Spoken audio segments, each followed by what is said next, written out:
Capítulo 3. O direito como processo de adaptação social. Sumário. 8. O fenômeno da adaptação humana.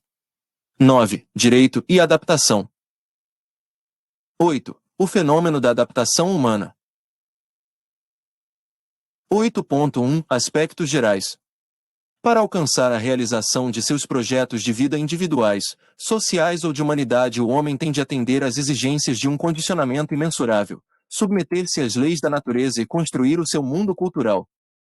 São duas exigências valoradas pelo Criador como requisitos à vida do homem na Terra, com o vocábulo vida implicando o desenvolvimento de todas as faculdades do ser. O condicionamento, imposto ao homem de forma inexorável, gera múltiplas necessidades, por ele atendidas mediante os processos de adaptação. Graças a esse mecanismo, o homem se torna forte, resistente, apto a enfrentar os rigores da natureza, capaz de viver em sociedade, desfrutar de justiça e segurança, de conquistar, enfim, o seu mundo cultural. Por dois processos distintos, interna e externamente, se faz a adaptação humana. 8.2 Adaptação interna. Também denominada orgânica, esta forma de adaptação se processa através dos órgãos do corpo, sem a intervenção do elemento vontade. Tal processo não constitui privilégio do homem, mas um mecanismo comum a todos os seres vivos da escala animal e vegetal. Os órgãos, em seu ininterrupto trabalho, desenvolvendo funções de vida, superam situações físicas adversas, algumas transitórias e outras permanentes, mediante transformações operadas na área atingida ou no todo orgânico. A perda de um rim promove ativo trabalho de adaptação orgânica às novas condições, com o órgão solitário passando a desenvolver uma atividade mais intensa. Pessoas que se locomovem para regiões de maior altitude sentem-se afetadas pela menor pressão atmosférica, o que provoca o início imediato de um processo de adaptação, no qual várias modificações são realizadas, salientando-se a multiplicação dos glóbulos vermelhos no sangue. Em pouco tempo, porém, readquirem o vigor físico, voltando às suas condições normais de vida. Alexis Carrel coloca em evidência toda a importância desse mecanismo. A adaptação é essencialmente teleológica. É graças a ela que o meio interno se mantém constante, que o corpo conserva a sua unidade, que se cura das doenças. É graças a ela que duramos, apesar da fragilidade e do caráter transitório dos nossos tecidos. 1. 8.3 Adaptação externa. Ao homem compete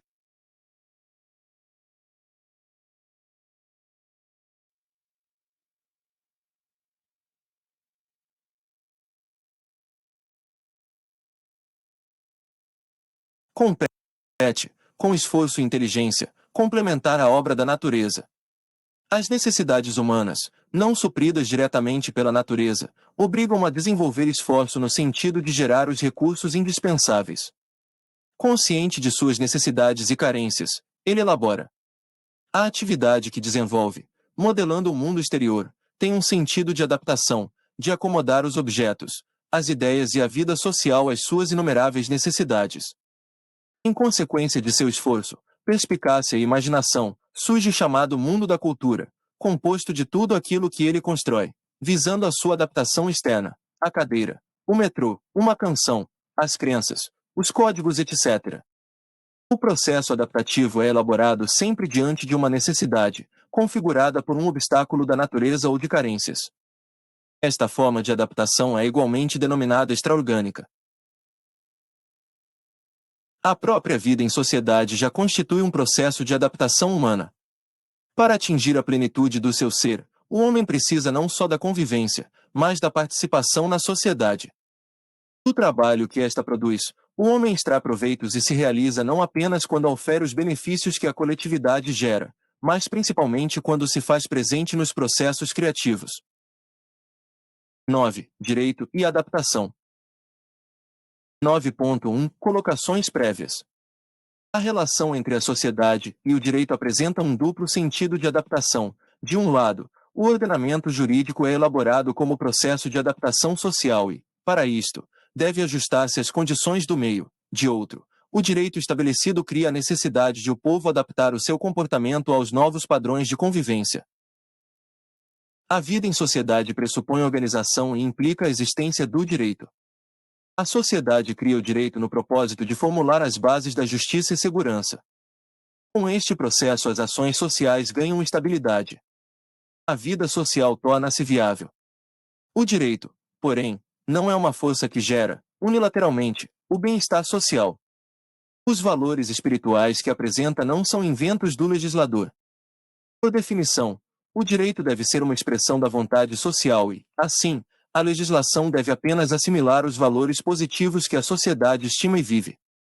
O direito não é, portanto, uma fórmula mágica capaz de transformar a natureza humana. Se o homem em sociedade não está propenso a acatar os valores fundamentais do bem comum, de vivê-los em suas ações, o direito será inócuo, impotente para realizar a sua missão. Por não ser criado pelo homem, o direito natural, que corresponde a uma ordem de justiça que a própria natureza ensina aos homens pelas vias da experiência e da razão, não pode ser admitido como um processo de adaptação social.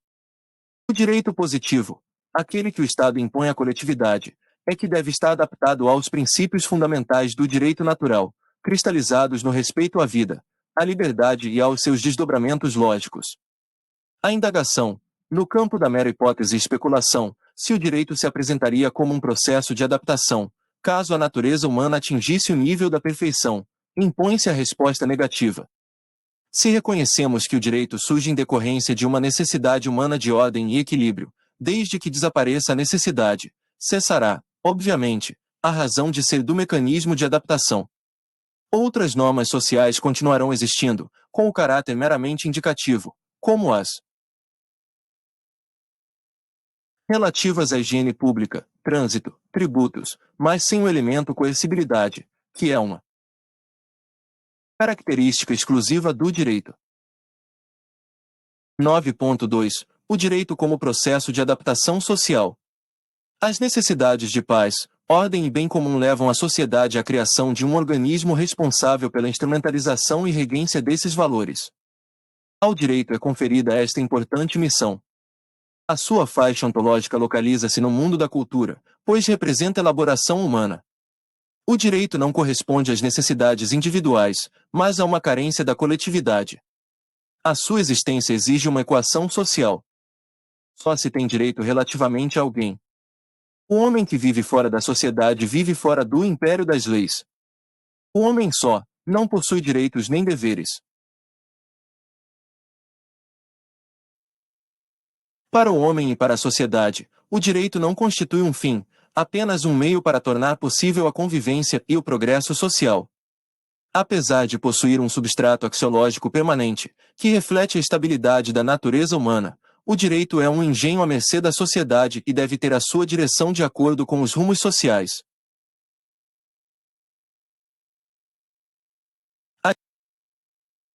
As instituições jurídicas são inventos humanos que sofrem variações no tempo e no espaço. Como processo de adaptação social, o direito deve estar sempre se refazendo, em face da mobilidade social. A necessidade de ordem, paz, segurança, justiça, que o direito visa atender, exige procedimentos sempre novos. Se o direito se envelhece, deixa de ser um processo de adaptação, pois passa a não exercer a função para a qual foi criado.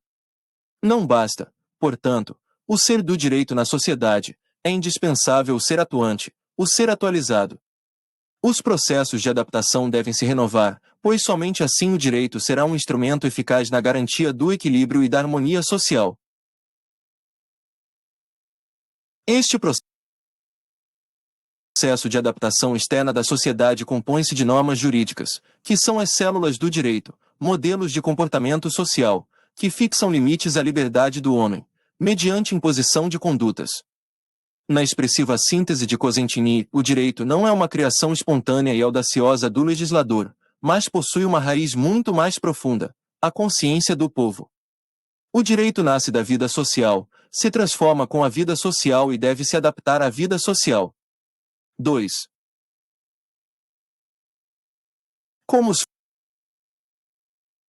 fatos sociais ocorrem dentro de uma variação quase infinita, ao legislador não seria possível, nem conveniente, tratar todas as questões relevantes no formato de seus matizes ou singularidades, isto é, casuisticamente.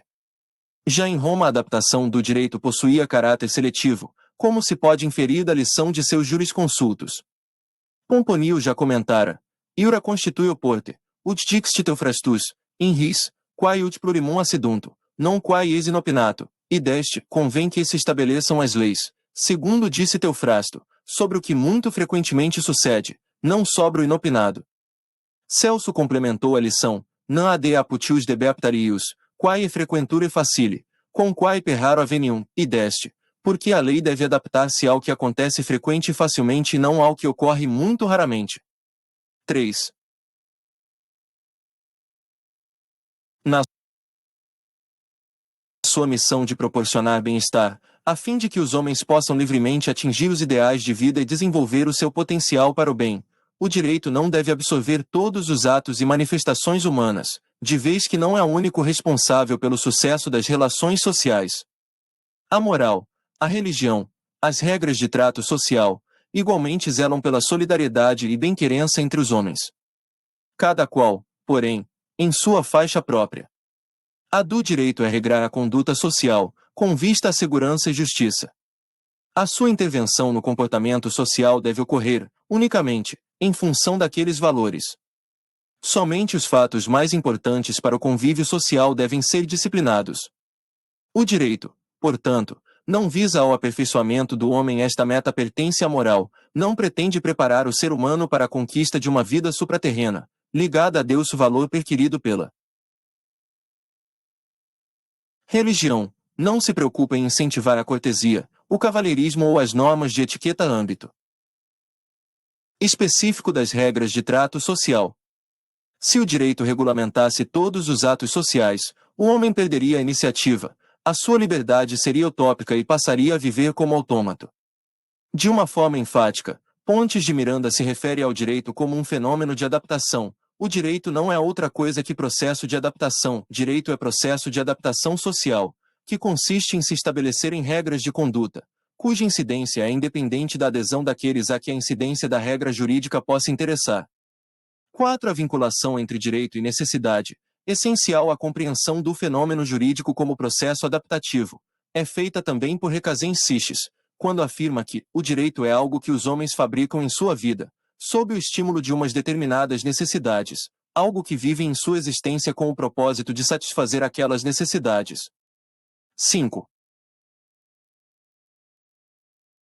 A dificuldade em se adaptar ao sistema jurídico, leis projetadas para outra realidade, tem sido o grande obstáculo ao fenômeno da recepção do direito estrangeiro.